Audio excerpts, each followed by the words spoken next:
Laura Towson, and I'm a friend of the show. Boom. I am Francisca George, and I'm a friend of the show. Perfect.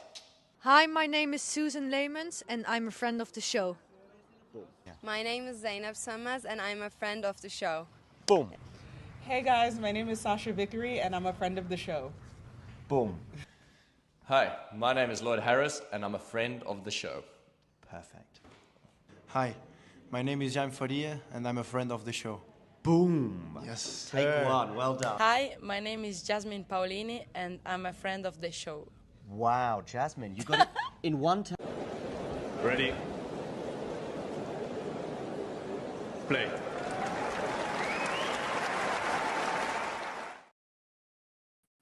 Well, hello there, and welcome to WTA Weekly. And it is my absolute pleasure to be joined by the mysterious Mario Bacardi. Mario, how are you doing?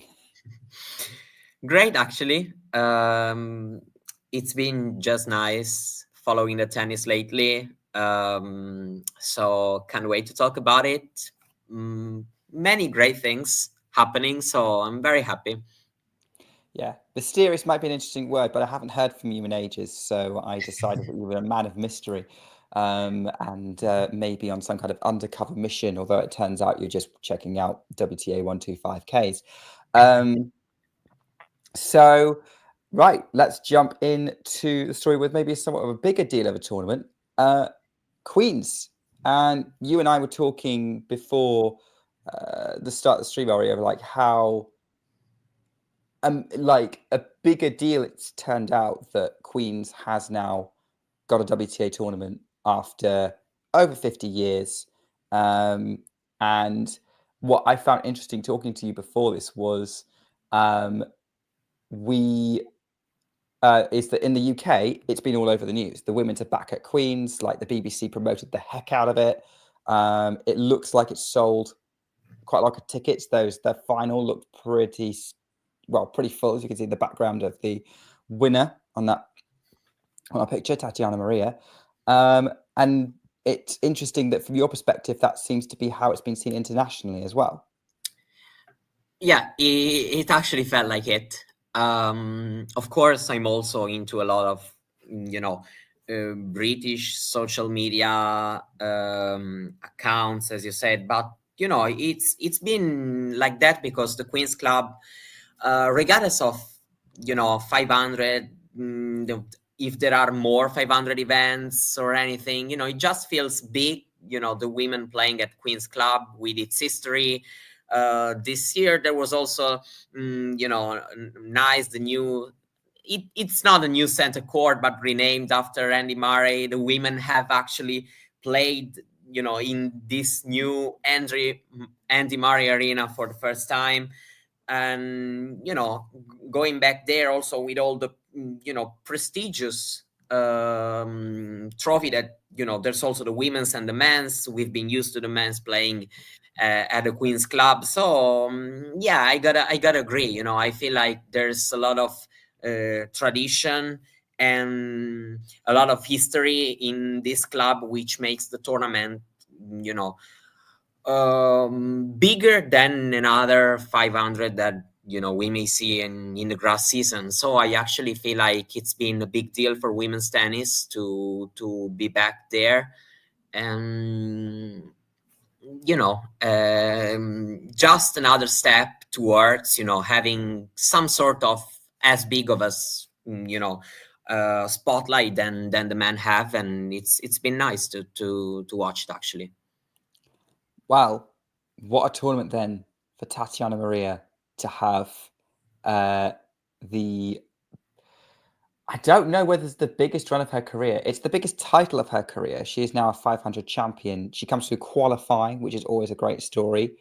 And I get the sense that the British tennis fans have now fallen in love with her, which is weird considering that they had to be reminded that she made the Wimbledon semi-finals 3 years ago.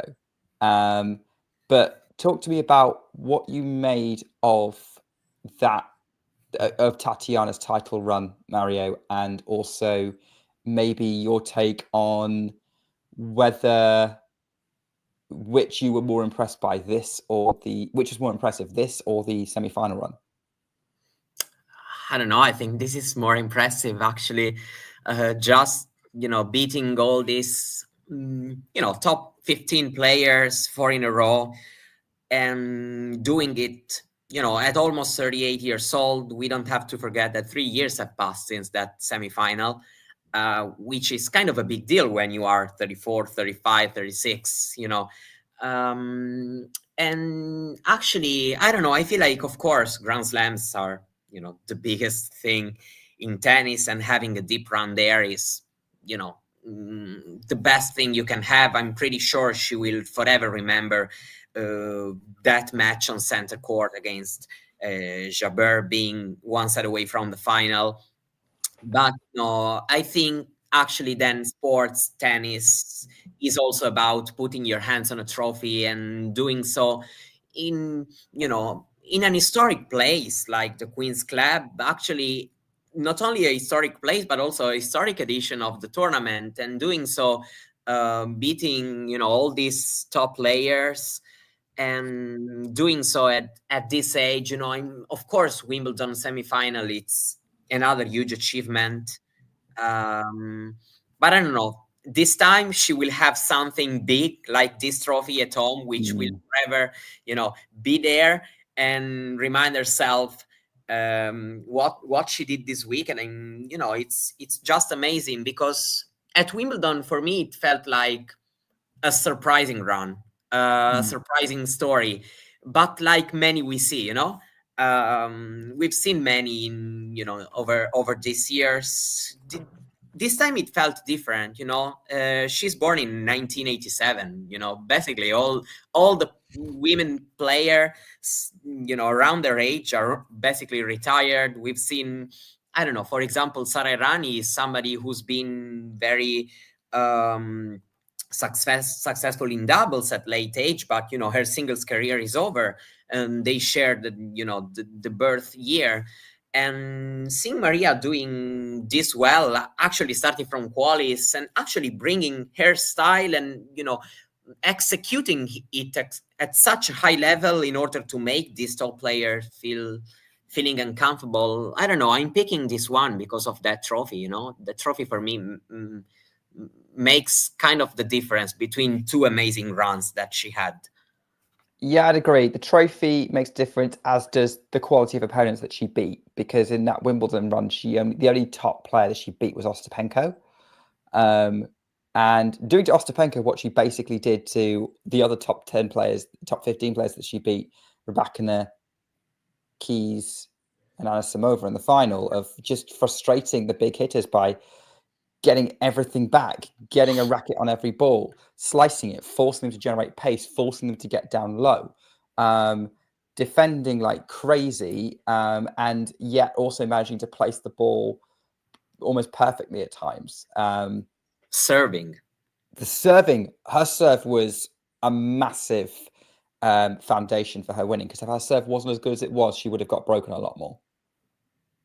Yeah, absolutely. I've seen many comments of people, criticizing the player she lost to for not being able to handle slices. And it's very like simplifying the speech, I think, because, the deal here, it's been that she's been able to execute her game at an incredible level for a whole week. And once she beat Rybakina, you know what? And we had the semi-final lineup, of course. She was not the favorite, but I really started thinking, even before, when I saw the 4 players, I already was like, okay, why not?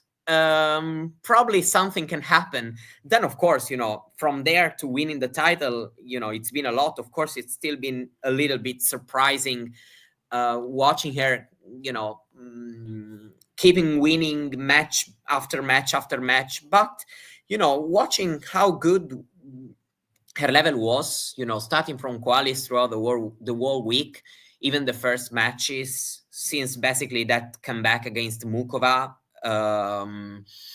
There was something about her game that it really was, looking at a very high level. So, I was surprised to see her, executing it match after match after match. But it's it didn't came out as a shock when it actually happened. Before the final, I was like, okay, I see why Maria can win this final after what she did this week.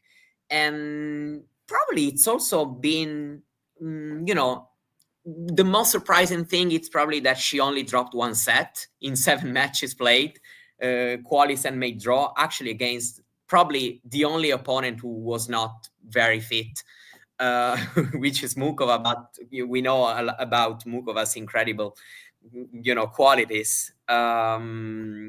It's just been amazing. I actually, before this week, I didn't see this coming. I have to be very honest, because as much as, Maria has shown to be a fantastic player, and on grass especially, Wimbledon semi-finalist, of course, it didn't happen by chance. But, doing it again and against all this strong opposition, for example, Keys, she never beat Keys in 3 previous meetings. She does it, for example, this week. And using the surface and their knowledge of the game and her experience in this way, it's really been inspiring. I think it's been a fantastic story. I actually think it's kind of a feel-good moment for more or less everybody in the game. Yeah, I think everybody really likes the fact she's got in. I think the British media has not stopped talking about her for the last sort of day or so. I think this is a great moment. I think this is going to be one of the best, my favorite titles of the year. And the way that she's done this. By the way, shout out to Karolina Muchova for almost beating her with a one-handed backhand, which made me fall in love with her even more as a tennis player. The backhand with the creativity, it's Federer-esque, and that's put her high up my favorites now. Hopefully she stays fit, but that could have been an interesting opportunity for Muchova to finally pick up a title had she been fit. Back to Maria. Tatjana Maria. I'm not going to necessarily predict big things from her at Wimbledon, purely because I think this week she found a really strong level over several days. When that level drops, I do think that she will run into trouble, but I could see her making second week at Wimbledon. I do think she's got a really good opportunity now to peak rankings wise at this point in her career, which is amazing. Finally break top 40. That would be such a wonderful achievement, and probably really inspirational. But if she doesn't do that, her run so far is special. I think we're going to talk about this at the end of the year when we wrap everything up as one of the stories of the year. And she's been mentioning now that she wants to be able to play doubles with her daughter, which who's now 11, 12. That wouldn't be allowed until her daughter turns 14, which we're looking at 2028. That would be the earliest they could do it. I heard today. That is not unrealistic for Tatjana Maria to still be playing at 40, 41. We've seen other players do that. Kimiko Date is the first player that comes to mind who went on for absolutely ages into her career, especially with the game style she has. I don't think it takes too much on her physically. I am now all aboard I would love to see a mother-daughter wild card into some German grass court tournament in about 3-4 years. This is huge also ranking-wise, because basically, she guaranteed herself more or less another year of direct entry in Grand Slam events, because 500 points, add a few more here and there, she basically for 1 year she will still be able to enter these Grand Slam tournaments, which I think it's crucial from a player's perspective to keep going, especially at this age, because then we know also that Grand Slam make a lot up for it when it comes to to money and to also being able to still play on the biggest stages, and that also can give you the motivation to keep going week after week. Actually, Maria plays a lot. She has played 35, 36 tournaments, I've read, in the past 52 weeks, which is an incredibly huge number. She's really, I also think a lot comes from a really good balance that she has, which makes her being good, also well surrounded by her family. I think it's incredibly important also at that age to stay, fit and motivated enough to play. And yeah, I mean, it's an incredible story, and I'm pretty sure that we will talk about it at the end of the season, as you said, because it's difficult for me now to see another title run that may, top this one in terms of, how good of a story, how, surprising, but at the end also, made of big matches against big opponents, great level. She hasn't just won a 500 event, but did so beating the best possible players in the world. Yeah, I mean, not who were number 1 and 2, but, beating Anisimova, Keys, Rybakina, Mukova, as unfit as she may be. And we are almost forgetting Fernandez in round 1, which is not like the last player coming. So, it's just amazing what she pulled off. And I'm pretty sure that, with also the confidence she can have, if she has still enough energies for Wimbledon, I'm pretty sure many players would like to avoid her. She's been a nightmare draw at Wimbledon. I think she's playing Nottingham, unless she's pulled out. She should.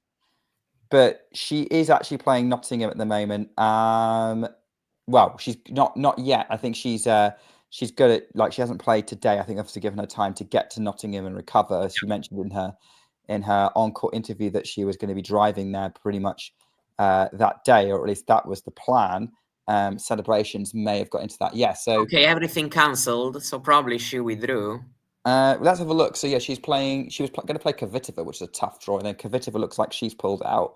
Let's have a look. Yeah, Maria has pulled out. She's pulled out. Christina Books has come in as a lucky loser. Okay. Shame Kvitova's pulled out there actually, but clearly her comeback's not going as well as she hoped. I think if I'm looking at this right, Tatjana Maria is also. Well, I guess she wasn't down to play anything else. So I guess now she's going to probably just use this as her Wimbledon warm-up and go straight to Wimbledon. It makes sense, actually.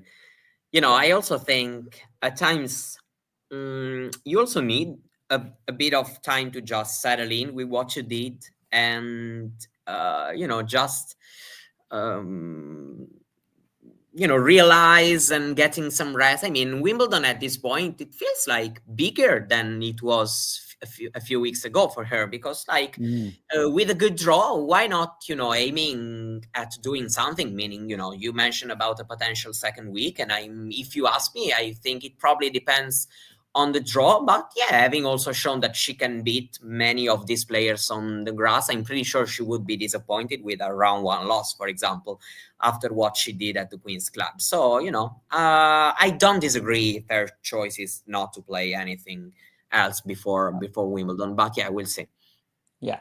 I guess it depends. Like, she could get a wild card into Bad Homburg or Eastbourne in the week before, maybe. So we'll see with her, but yeah, that's probably not a surprise. Probably takes a big name out of Nottingham draw, but yeah, that's Tatjana Maria, and she's in a good place. I'm looking forward to seeing how she does at Wimbledon. I agree with you; it's going to be draw dependent, but she has the capability of driving people crazy and get a couple of match wins in. And I definitely think there'll be a few people going to go watch her match if it's on an outside court, depending on who she's got. Obviously, if it's like Tatjana Maria plays Arina Sabalenka round 1, no chance. But no, no. It's court 1 at worst. Yeah, yeah, I do also think Sabalenka might be able to deal with Maria's variety a lot better than her big hitting counterparts. Yeah, probably yes, she should. Yeah, but we would see. Maybe it doesn't exist. I'm mostly thinking about, Goff probably would do a better job, even though her forehand can be a liability against slices on grass. But yeah, I think Coco Gauff would be somebody who could match up well with Maria's game. Coco doesn't have a problem with just running everything down there and getting it back. Yeah, exactly. Like players like Maria, she doesn't mind. Like, you've seen this in the Andreeva matchup as well. Exactly. She likes players who play like her, who run everything down and just get everything back. She's just better at it. Yeah. We'll mention Sabalenka and Goff when we come to previewing Berlin. Absolutely. But let's round off last week as well, because whilst all this was going on in Queens, there wasn't a lot going on in Skottenbosch, Rosmalen, whatever we want to call it. But the champion there was Elise Mertens, who was the third seed going into the tournament, but ended up pulling off quite a remarkable result in the semi-finals when she beats Ekaterina Alexandrova, I hear saving 11 match points, which is ludicrous, and wins the title. She's also another player who was in Nottingham and has now pulled out, by the way. So both champions from last week were in Nottingham and have pulled out. And yeah, wins the title, unsurprisingly. Yeah, that's got to be one of the biggest tournament wins of the season as well. Well, yeah, actually, I mean, it's almost a record. I kind of think right now, I did a little research and I couldn't find another match where the player winning, saving more than 11 match points. But, I didn't do the research very, very deep, so I may be wrong. I actually cannot find another example, of more than 11. I can think about, famously Adriano Panatta, Italian male legend, saved 11 match point in round 1 before winning Rome in 76. But I cannot find another example of more match points saved, more than 11. And it was unbelievable, saving so many. You always think, like, I watched the match live, and I gotta admit that for me personally, it is a record. Like, I had never seen a match live where, a player was able to win after saving this many match points. My record was like 6 or 7 at maximum, before this one. And it was unbelievable, especially some of them. Alexandrova missed, a few of these match points, but it's also in Alexandrova's game. So it's not like shocking that she might have missed a few shots here and there. But also Mertens was able to do so well in some of these match points.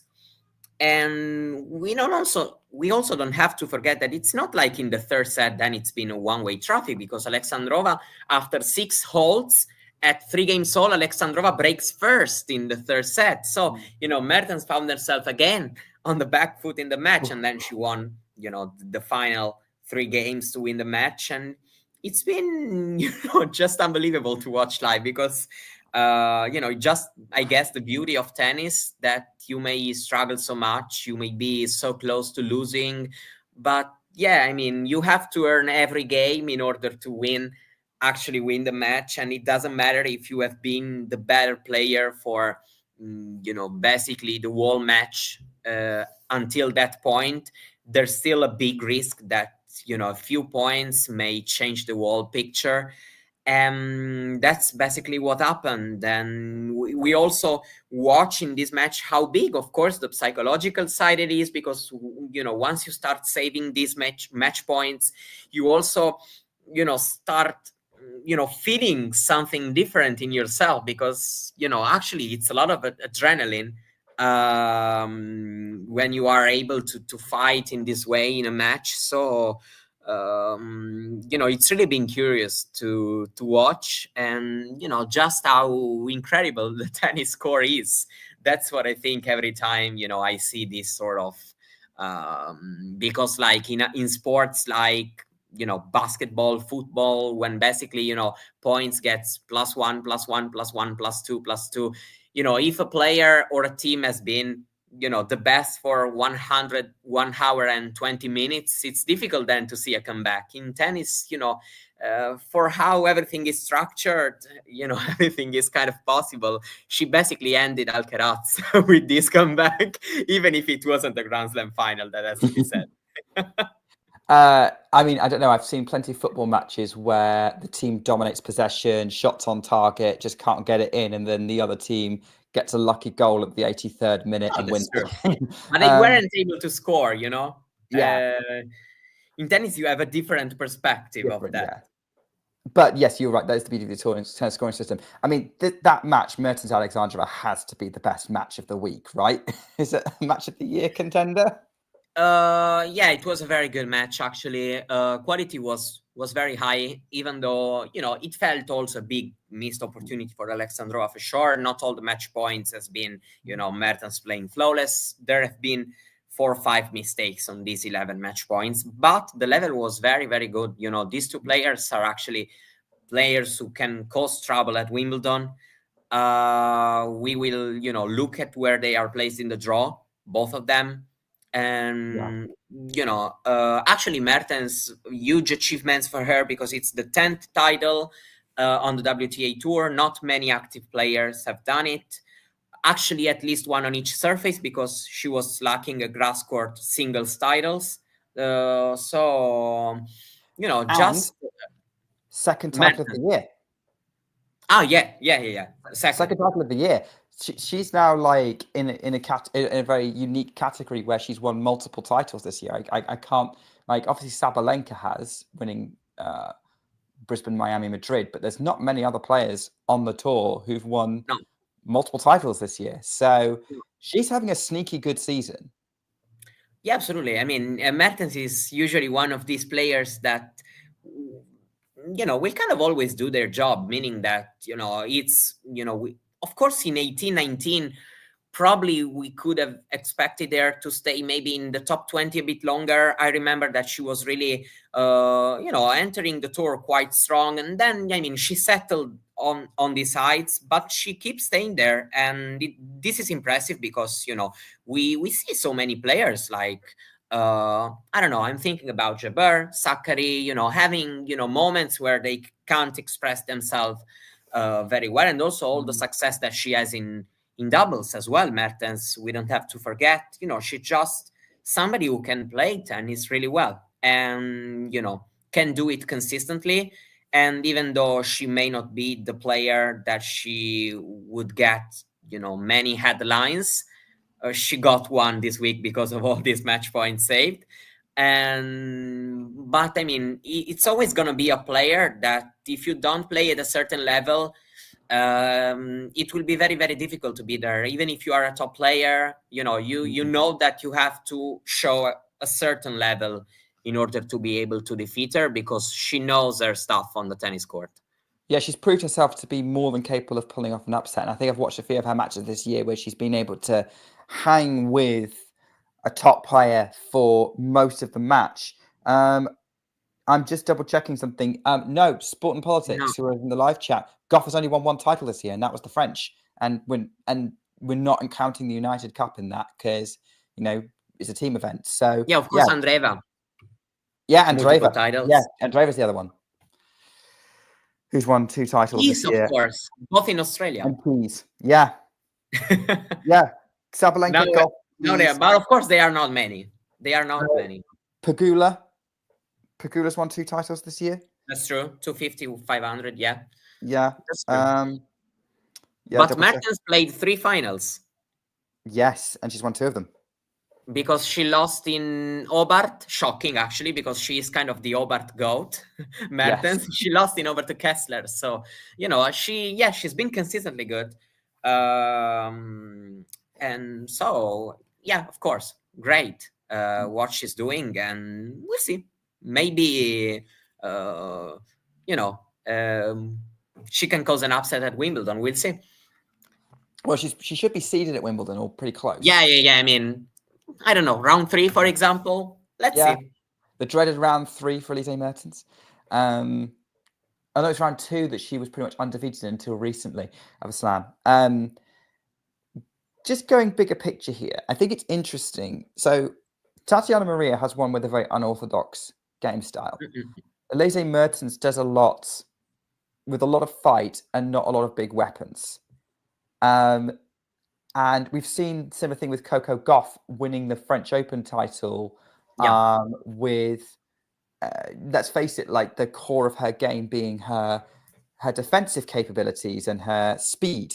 Not saying she doesn't have big weapons. She definitely has bigger weapons compared to the other two players that we said. But I think for me, it's kind of pointing to something that aggravates me a little bit when it comes to discussing sport and when we do previews and things. Yeah. And I'm guilty of doing this as well, by the way. Is that often we end up assuming that an aggressive baseline style with a big weapon or a couple of big weapons is the default best style or will default always win. And actually, this last couple of weeks has proved that that's not necessarily the case, regardless of surface. And in my opinion, it doesn't matter too much what your game style is. It's how much momentum you've got behind you and how much confidence you have to execute. I don't know how.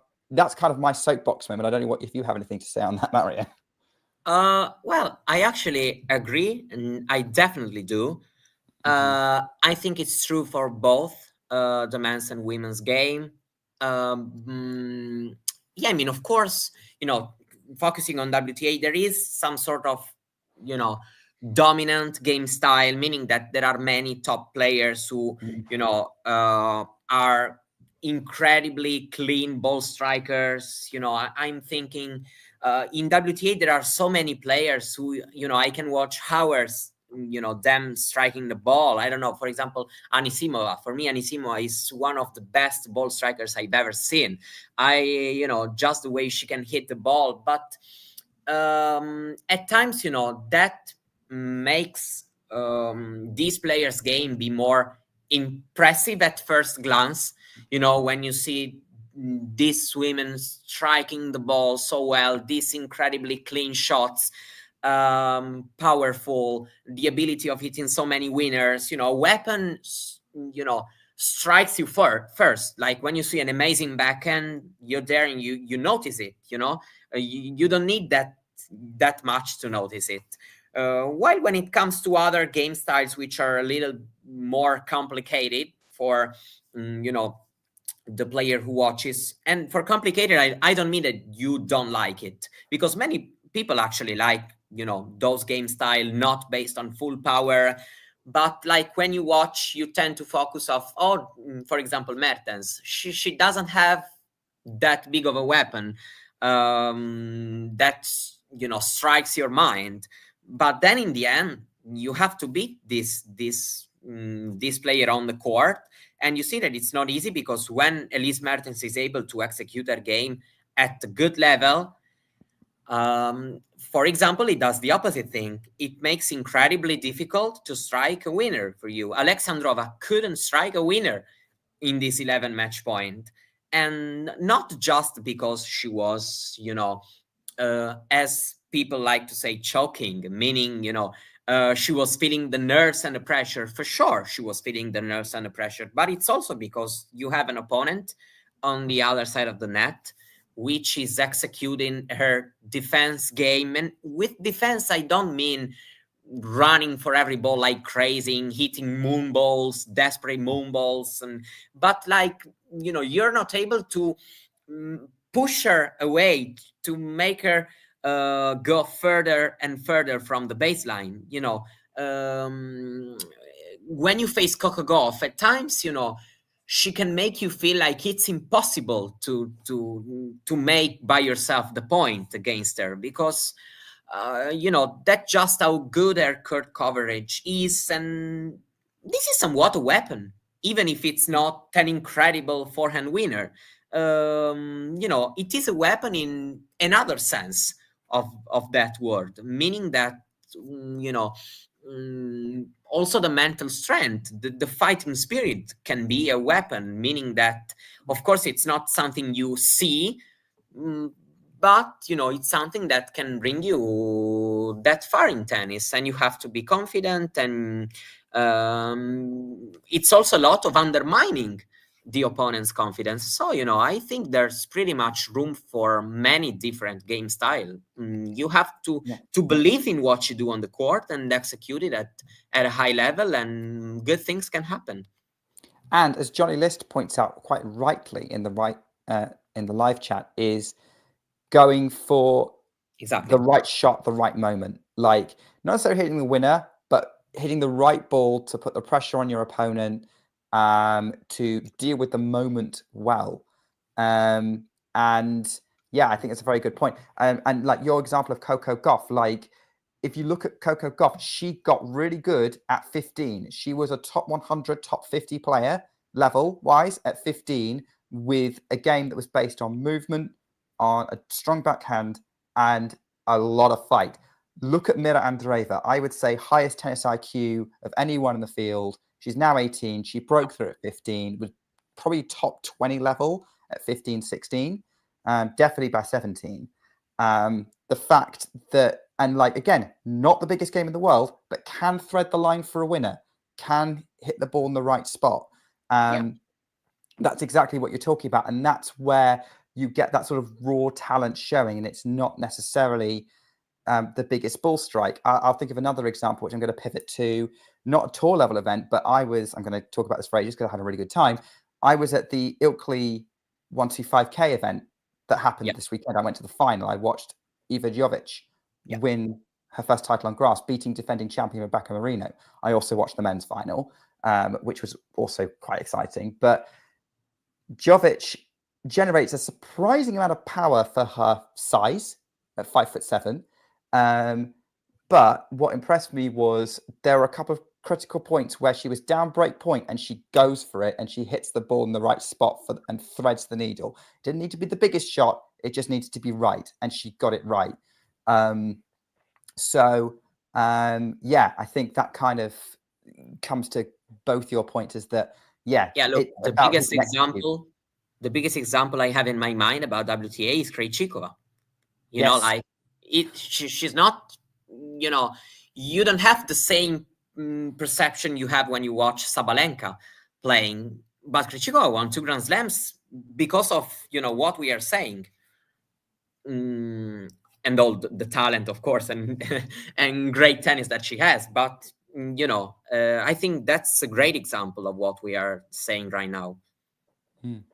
Yes, so I think we've made the point. Hopefully, but you know, feel free to send us a comment or anything if you disagree. I'm happy to keep talking about this. But this is a drum I will bang.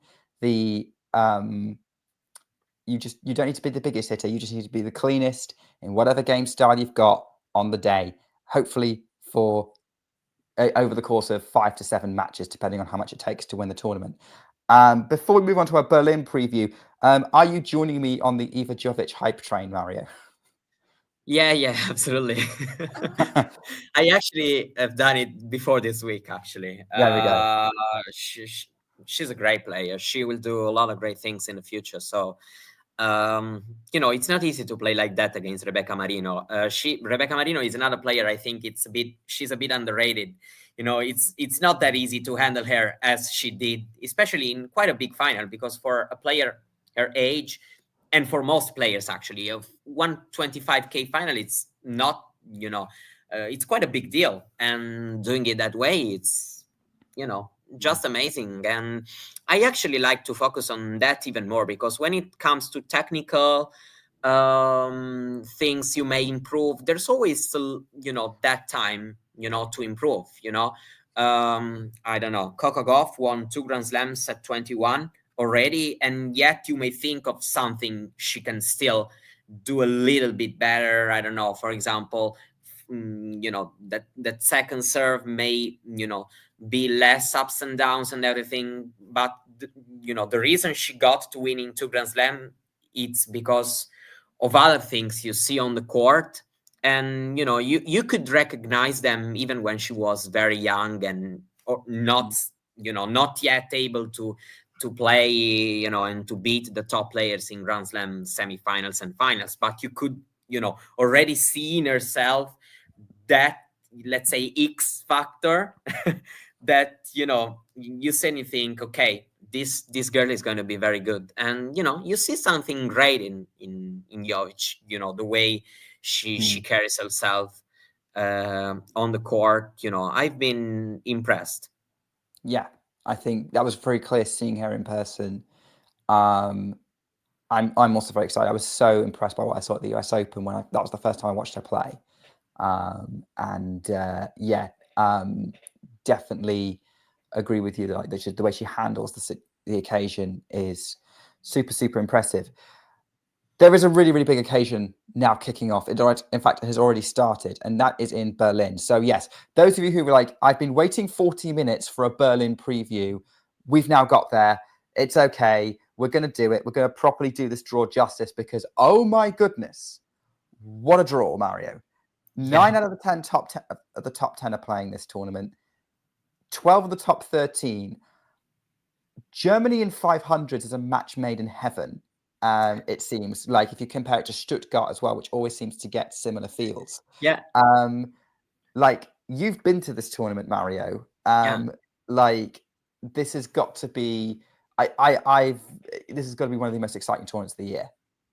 Yeah, it was amazing. I was there, and the level I saw on the court. Of course, you may see it's a 500 and not a Grand Slam. When you're there, but focusing on what you see on the court. The level is amazing, Last year, even if last year was a little bit injuries happened to many players there, but then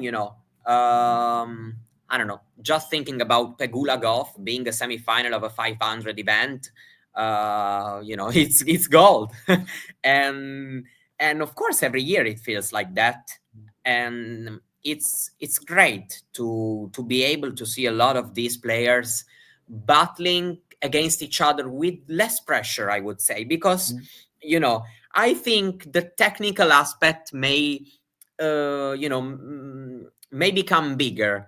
Of course, the occasion makes a lot of the excitement of a match. One thing is watching Pegula Golf as a Wimbledon semifinal. One thing is watching Pegula Golf as a Berlin semifinal. But watching the good side of it, I think the pressure being lower because, of course, it's not a Grand Slam semifinal, a Grand Slam final. Of course, everybody wants to win. There are still rivalries, but, it's difficult to, serve out a Berlin final rather than serving out a Wimbledon final. Even though last year Pegula and Kalinskaya weren't that, that steady. That was one of the best matches of the year. I know it didn't make the Talking Tennis top 5, but definitely, I think it was a contender. Definitely top 10 match.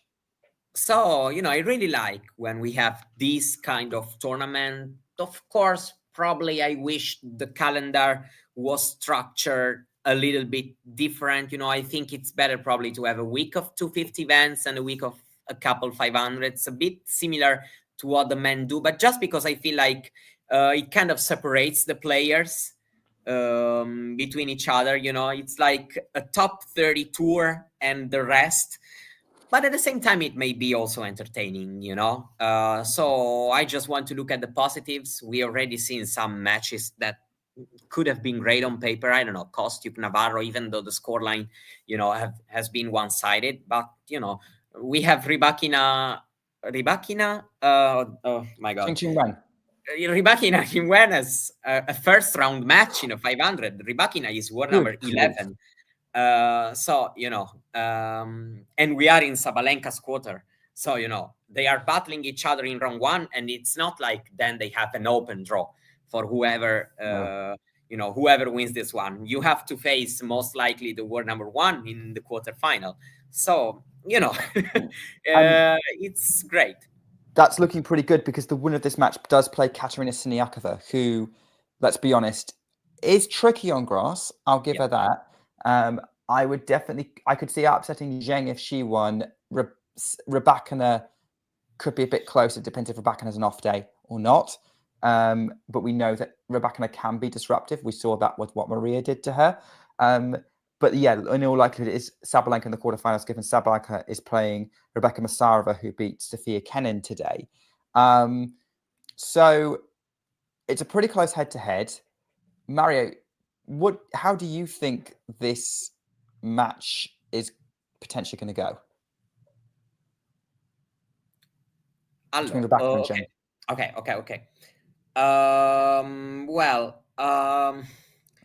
For sure, I think Rybakina feels better on the surface generally, especially moving.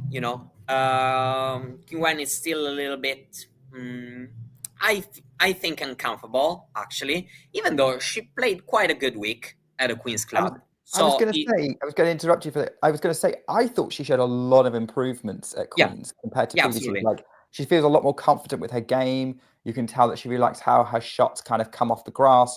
But I will agree with you that her movement did seem a little bit shaky and lacking in confidence at times. Yeah, it's not easy. I mean, I think grass is the trickiest surface when it comes to moving, changing direction, and especially because of how little time we play on it during the year, but also because it's trickier. I feel like especially right now, you feel many players are not really used to play on it, and but at the same time, as we saw at the Queen's Club, Kim Wen has the weapons to still be present in a grass court match and make up for that, movement, which still seems a bit shaky. I actually feel Rybakina is a bit favorite in this one. She lost against Maria at the Queen's Club, but we understood that it was not probably as big of a deal as it seemed that in that moment, meaning that Maria was just incredible the whole week. So, Rybakina feels like she's playing better and better, more or less. She's looking way better than she looked like until a couple months ago. I think she's a favorite in my opinion. I think I'm expecting Kim Wen to get better and better on this surface. There's no reason to not think about it. Also with the way she can serve, if she manages to have a good first serve percentage, she can do a lot of damage. And we'll see. I mean, it's close. It's actually close because I can see, of course, Kim Wen winning and troubling Rybakina a lot. But I still think, Rybakina, especially with the forehand, needs a little less time that Kim Wen needs also. So, I'm probably thinking about Rybakina. And I gotta say, actually, Siniakova beat Kim Wen in Berlin last year. Yeah, she did. So, yeah, and Siniakova is dangerous I think could be dangerous for either player. I will agree with you. I do think Rybakina is the favourite as well, not just because of the head-to-head, because she is more confident in grass, because she is a more seasoned grass player, and as you say, is getting better. I think you've hit all the right points with that. That being said, if Rybakina is slightly off, I think she's probably, there you go, they've played in 2022, the year that Rybakina won the title, 7-6, 7-5, and Zheng made it close then, and Zheng has made strides since then. But I still favour Rybakina. For me, the match is going to be decided by Rybakina's confidence levels and how she is. If Rybakina, the closer Rybakina is to her top level, the more likely she's going to win. If Rybakina comes out half cooked, then Zheng has a chance. Absolutely. I think that's how I see it. If we see Rybakina making a lot of mistakes, Zheng is going to punish it, and I could see Zheng winning that in that scenario. But that is the main scenario I would see Zheng winning the match. Yeah, I think so too. When it comes to confidence, I'm more sure about Kim Wen's confidence. I actually think the week she had at Queen's Club helped her a lot.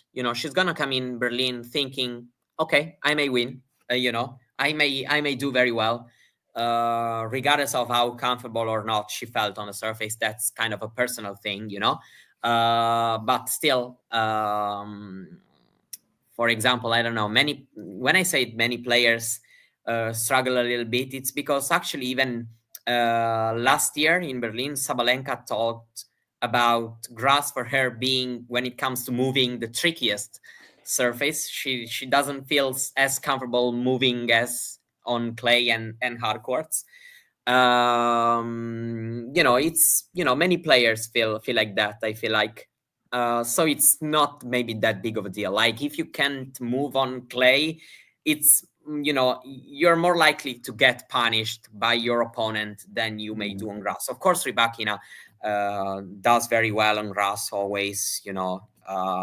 Last year she was very close to another Wimbledon title. She was up a set, probably even a break in the semifinal against Krejcikova. So, she has some sort of pedigree on the surface that Kim Wen doesn't have. Yeah, I agree with you about the confidence. Rybakina's confidence may go a little bit up and down. So we'll see which level of confidence she will bring. I think she needs to bring, like, I'm the Wimbledon champion in this match. Yeah, indeed. Well, she probably needs to bring that anytime she plays on grass. All right. Moving on. Let's just do the rest of this Berlin draw. Now, we've got another result. Ons Jabeur, as a lucky loser, beat Caroline Dolhide today. She faced saving Paolini. set points, and then she's got Paolini, which is going to be a beautiful match, I think. Yeah. Paolini Jabeur is going to be a beautiful second round. And then we're really getting into the really meaty first round matches because we've got Schneider Vekic, which is just going to be, well, it could be absolutely crazy, or it could be Schneider completely whitewashing Vekic because Vekic is not in a great place right now. Vondrousova Keys, Grand Slam champion battle, both of them good on grass for different reasons. That could be a lot of fun. And that's all to look forward to tomorrow. Thoughts on that section, Mario? And is there anyone that you particularly favour to come out of there, or is it just way too close? Yeah, so we're talking about that section. Keys. I mean, it's very close. I think Paolini can probably, should be considered the favorite against Jabeur, even if, we know Jabeur on grass plays very well. But I mean, Jabeur is, looking a bit so-so. Of course, the Hangover match was, better than what we saw at the beginning of this Berlin week.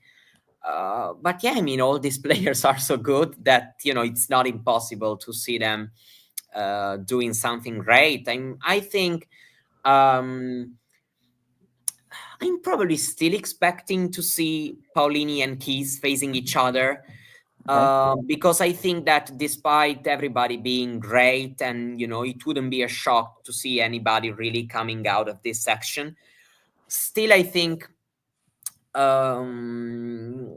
Schneider Keys would be a rematch from Queens. What? Schneider Keys would be a rematch from Queens. Yeah, you're right. I went 3. As it happened, for example, at a Queens club with Keys, I see both Paolini and Keys in this particular moment having something more when it comes, of course, when, there's the big fight. Paolini lost a close one against Svitolina as Svitolina at Roland Garros, but Svitolina is another story. And so, I don't know, I feel like they have something more in their game this year compared to the other players, just a little more, so that I'm expecting them to face each other in the quarterfinal. And then I don't know what can happen. Yeah, in that anything can happen at that point. So I'm actually thinking that Keys and Paolini are really high in the power ranking for grass season because they've shown something on this surface. And because, they've won big this year.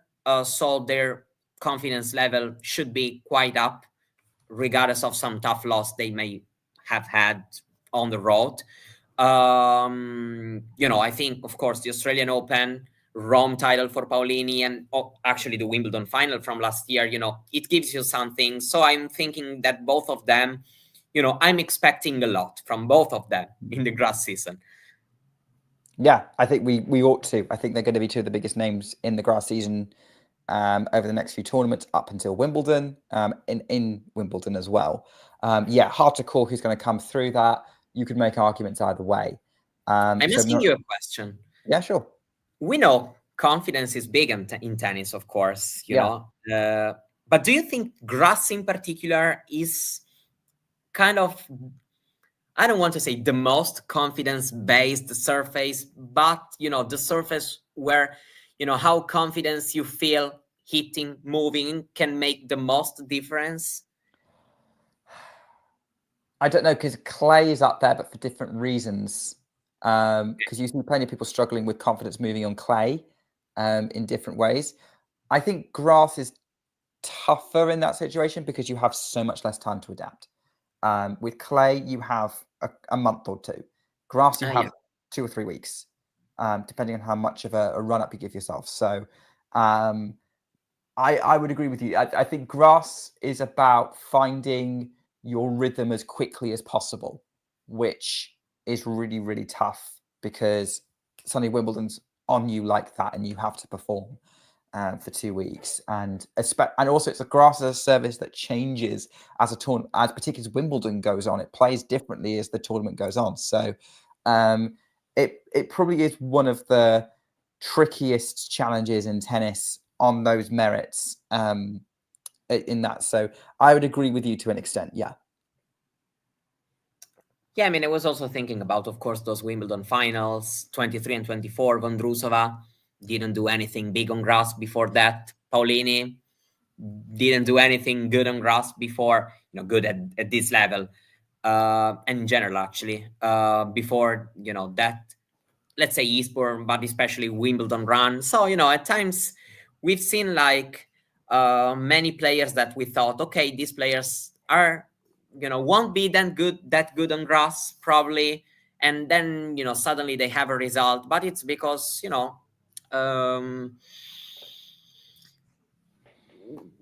are rewarded if you are, confidence, you are the ability to trust in yourself and your game. We've seen how, clean ball strikers can have great time on the grass, but also players like Maria slicing a lot, having this craft game style. So, I think, especially on the women's side, grass is very open, to many, many different ways of, playing this game.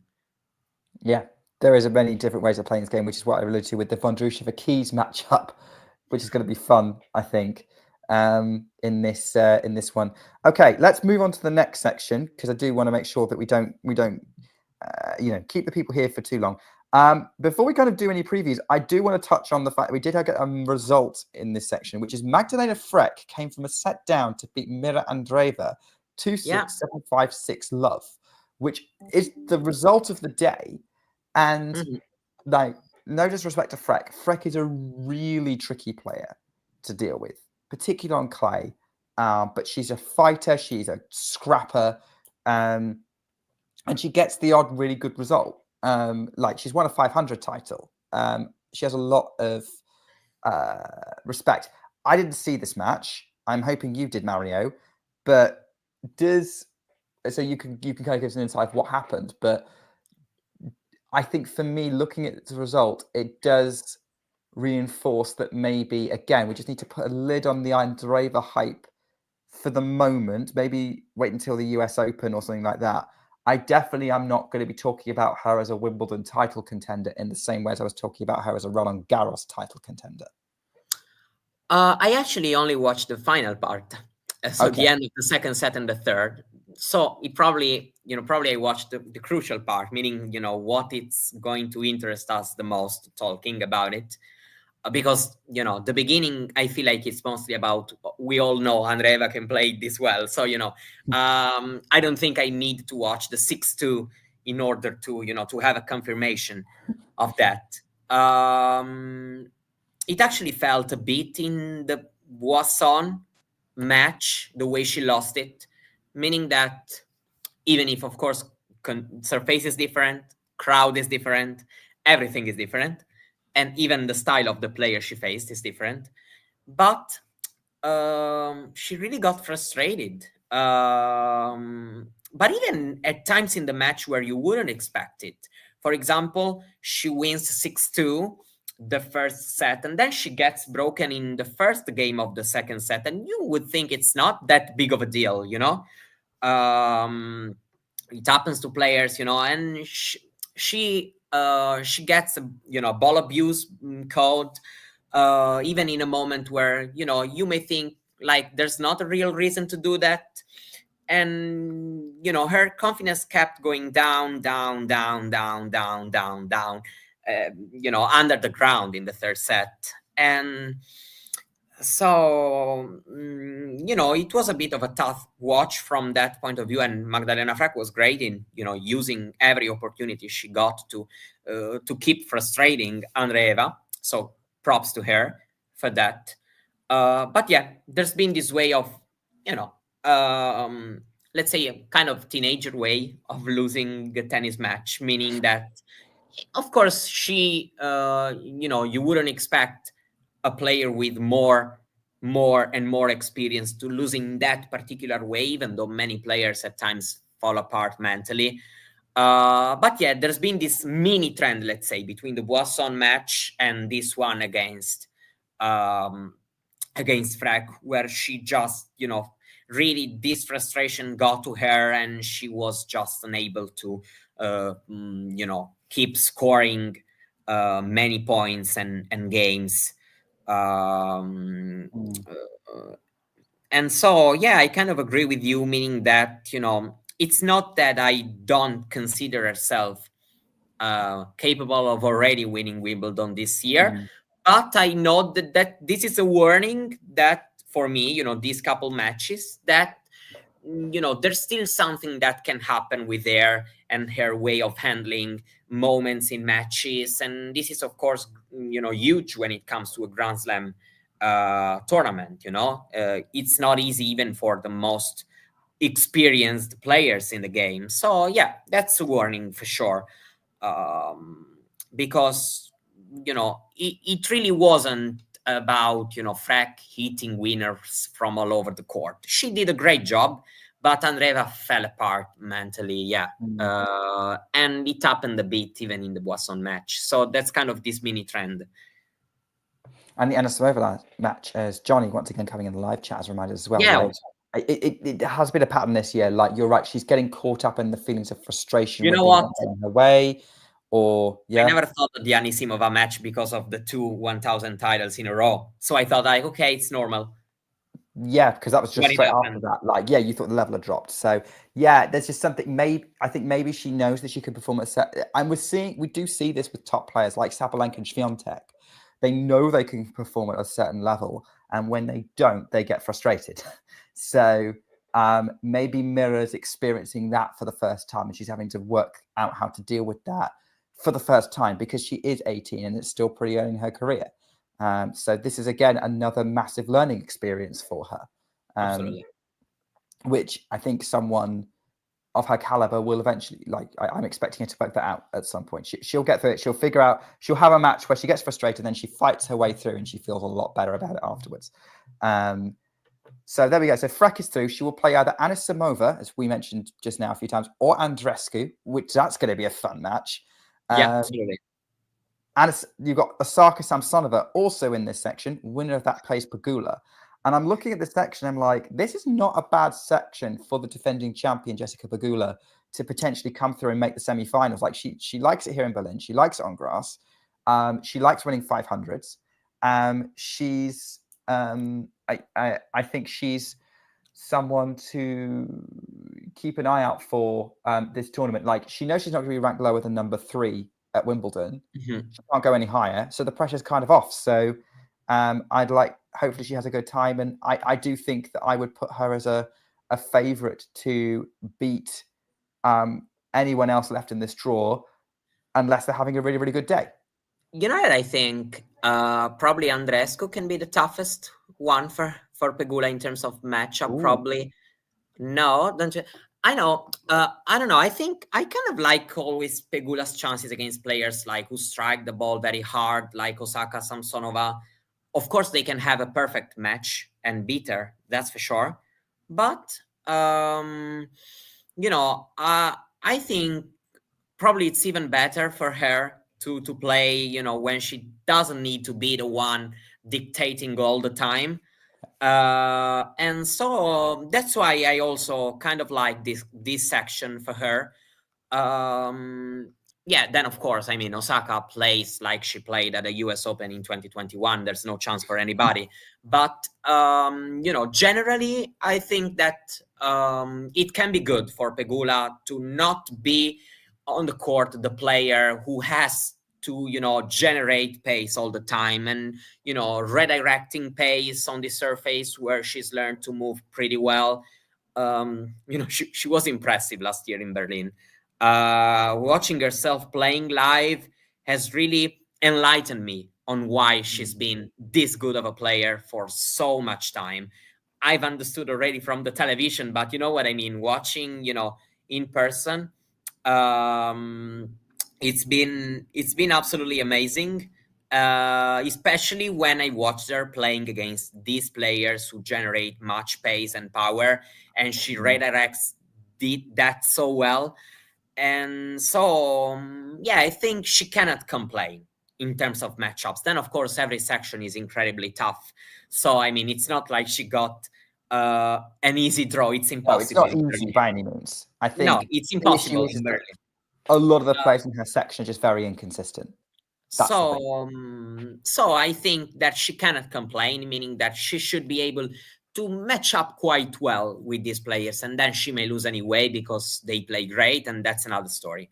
Yeah, exactly. So and that's the thing. Like, if they play great, then yeah, fair play. But it's just kind of like, who's more likely to bring their best? It's probably Pegula, who will probably want to try and figure out if she can redirect Sabalenka's pace at some point in her career, because that matchup is getting heavy.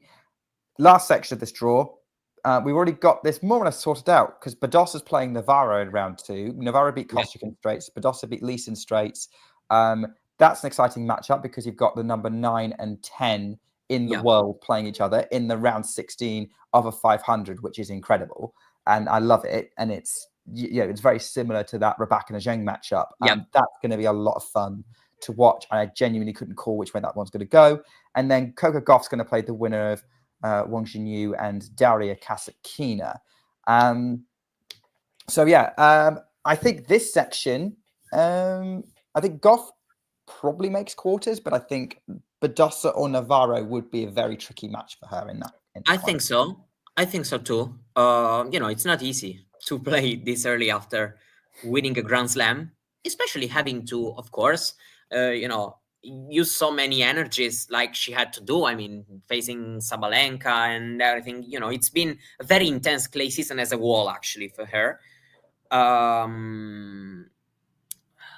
Badosa Navarro is a great match between two players who desperately need wins for different reasons. Badosa hasn't been able to play that much lately because of her back. Navarro, she could have done better at some points this year, so I'm pretty sure she would love to have a good run in this tournament. And I see these players troubling Coco Gauff. Because, I think after having this successful and tiring clay season, the adaptation can be a bit tricky on the grass. It will also depend on how well Gauff serves, probably.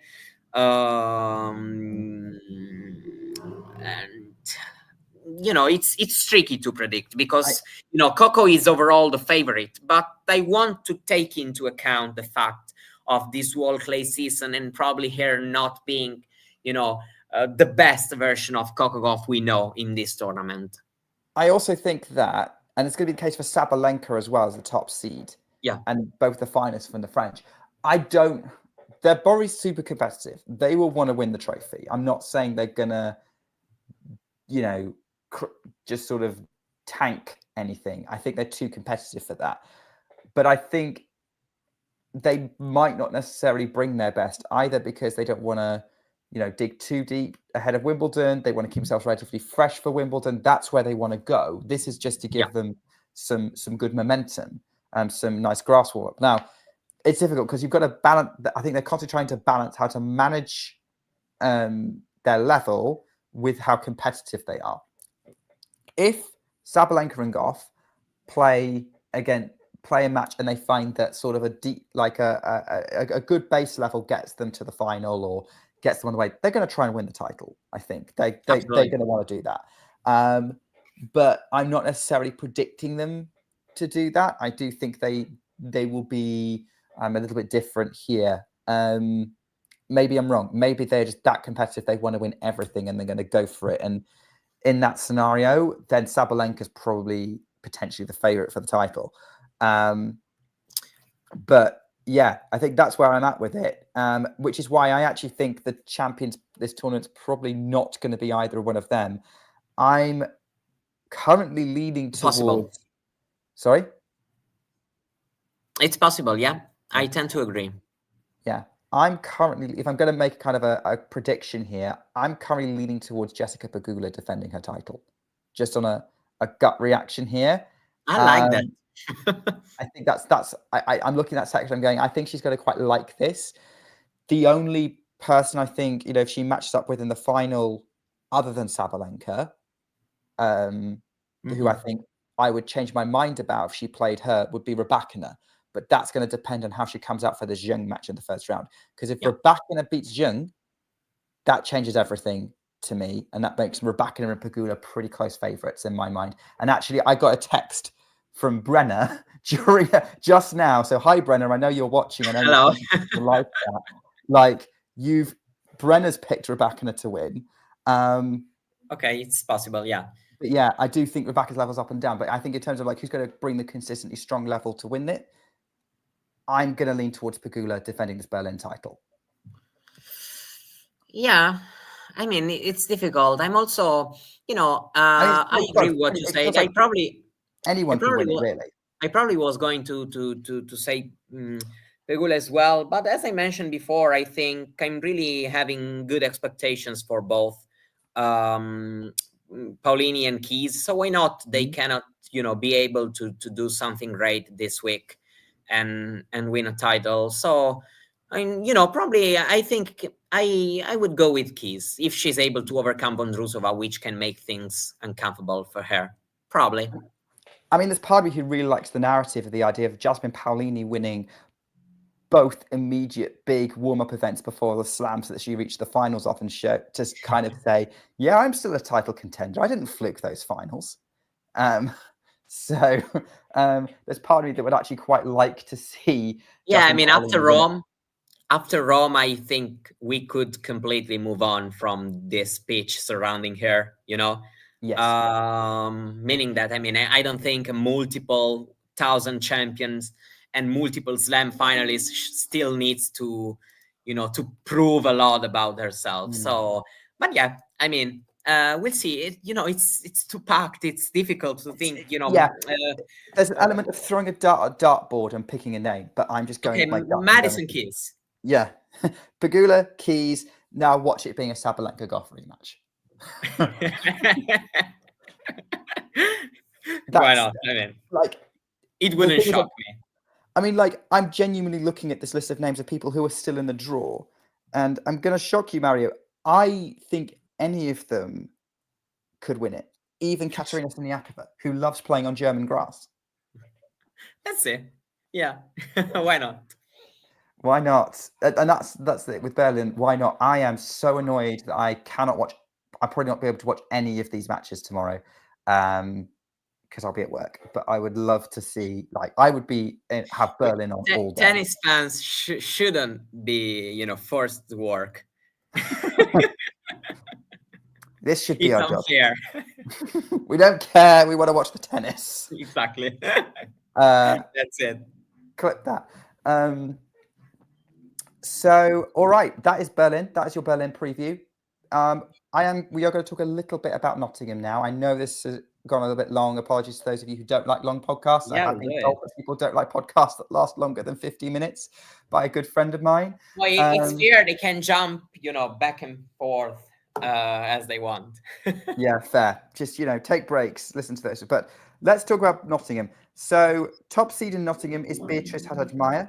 She's playing McCartney Kessler in round one. Clara Towson's the second seed. She won today against Kimberly Birrell. Not an awful lot. We had our live stream today of Leila Fernandez beating Susan Layman in quite a tight match. Linda Noskova beat Anka Todoni in 7-8-6 in a deciding set tiebreak. So that was really close, that one. Obviously, we've got all the Brits in action. Sonia Kartal is playing Mimi Zhu. The 17-year-olds playing Fran Jones and Harriet Dart playing each other in round one, which guarantees a Brit through. Katie Bolter's defending her title. First round against Wimbledon quarterfinalist Lulu Sun. The producer is struggling to keep up with... Two times defending champion, right? Yes. That's right. Yeah. So going for 3 in a row, which is... I don't think anyone's done it at 250 ever. So Coco Gauff could have gone for it if she played at Auckland this year. That's true. But no one's ever won the same 253 years in a row. We did have Hannah Klugman, but she lost to Yulia Putintseva.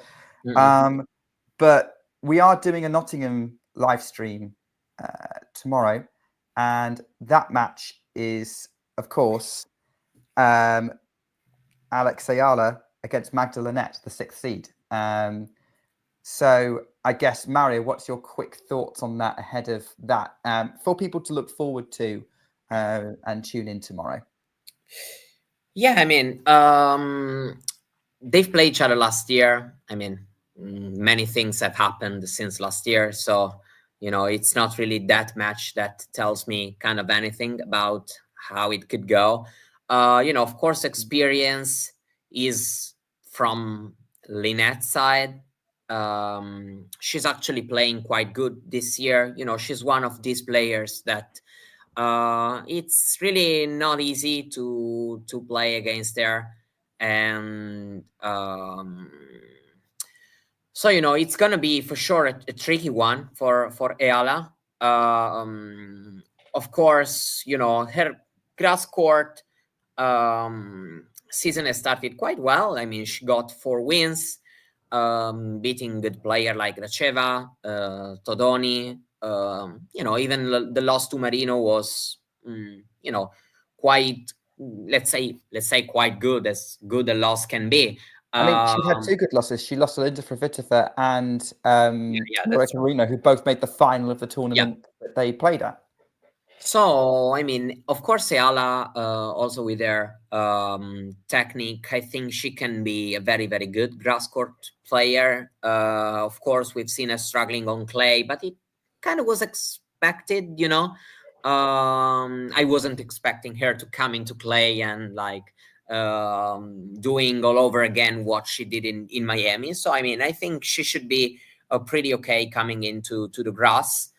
And you know what? I think she may win this one. But of course, it's not easy because Linette's got, it's an experienced player who can make herself who can impose herself on the court in these sort of matchups.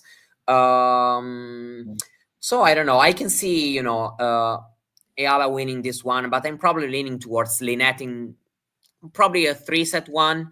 Can be a good pick for me. It will depend a lot on how good Ayala will, redirect Linette's shot. Linette will try probably to be more aggressive, and we'll see how Ayala will handle it. I think she can do well, though. I am predicting a gritty 3-set match with a lot of breaks of serve. I think that's what we're going to get. Definitely. It's going to be a lot of really tough rallies. I can see, I agree with you. This is probably going 3. And I think I can see Linette's experience. I could see Linette's experience coming through here, especially in the clutch moments where it's needed at the end of a match. But then we've seen Alex Ayala handle that really, really well in her Miami run. So I think, you know what? I'm going to go. I'm looking at this and I'm going, there is an upset possible. At a 250, if there's going to be an upset, there probably will be. So I'm going to go with Alex to win this one. I think Alex Ayala. There are so many great round 1 matches, actually. Because that Maya Kessler is a great one. Sun Bolter is another great one. Stephen Shrankova, love that first round match. Some of them have already happened, some great. Linette Ayala is one of the best first round matches. Yeah, you're right. Yeah, some of them haven't already. Yeah, Fernanda Stevens, Noskova Todoni. So, yeah, I agree with you. This Nottingham 250 is a lot of fun, and anyone who's going to it is gonna probably really, really enjoy it. I think. I really want to go to Nottingham next year, and if they keep attracting this kind of field, I definitely think it's going to be worth it. You know what I say? I think Bolter can do it again. Oh, you think Katie Bolter's going to be the first woman to win 3 WTA 250s? I mean, she can also lose in the first round. It wouldn't be a huge upset, of course. And actually, all the matches are very difficult. It's kind of a stuck draw, even if we got Berlin.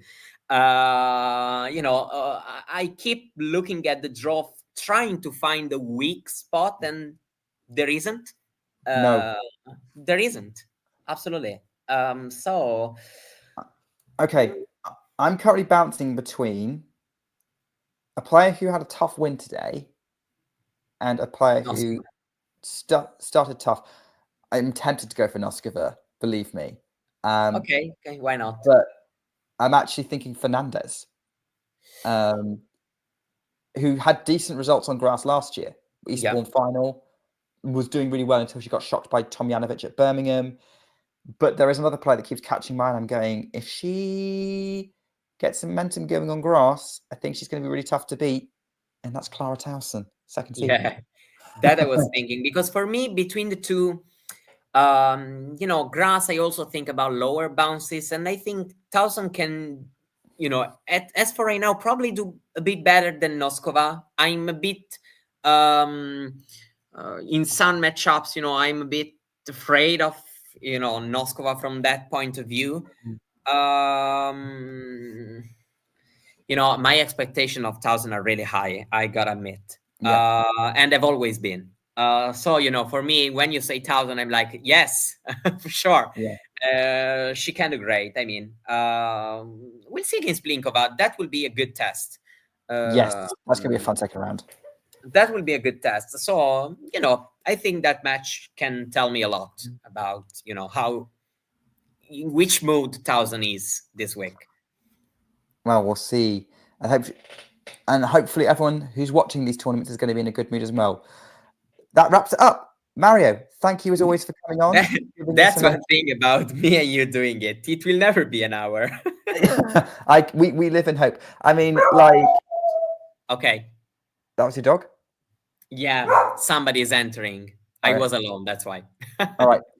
All right. Well, brilliant. Well, goodbye, Mario, and goodbye, Mario's dog. Bye. Thank you. Thank you so Nick. much for coming on. It's always fun. And thanks everyone for tuning in.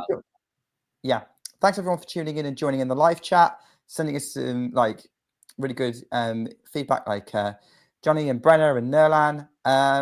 And yeah, we've got live streams coming up this week, more watch-alongs. There'll be an ATP and a WTA Weekly happening to wrap all the action up. So I'll see you on WTA Weekly next time.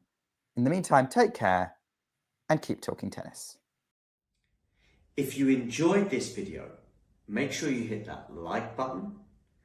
Don't forget to subscribe and click that notification bell so you don't miss out on all things tennis.